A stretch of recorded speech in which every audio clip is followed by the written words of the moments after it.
తెలంగాణలో real estate వ్యాపారం తగ్గిందని కొందరు కావాలనే దుష్ప్రచారం చేస్తున్నారు. కానీ 2024-25లో రియల్ ఎస్టేట్ రంగం 15.4% వృద్ధి రేటు సాధించింది.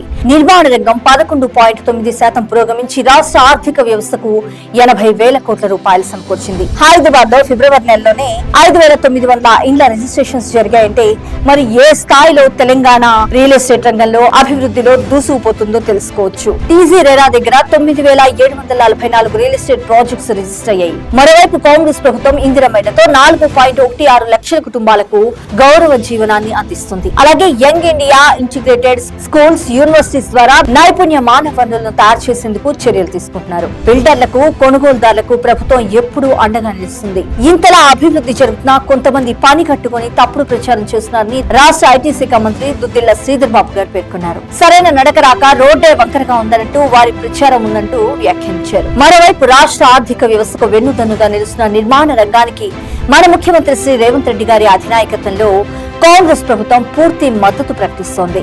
బిల్డర్లకు, కొనుగోలుదారులకు అండగా నిలుస్తూ వాళ్ళు ఎదుర్కొనే ఎలాంటి సమస్యనైనా పరిష్కరించేందుకు ప్రభుత్వం సిద్ధంగా ఉంది. మొత్తంగా రియల్ ఎస్టేట్ రంగంలో తెలంగాణ అభివృద్ధి పదంలో శరవేగంగా దూసుకుపోతుంది.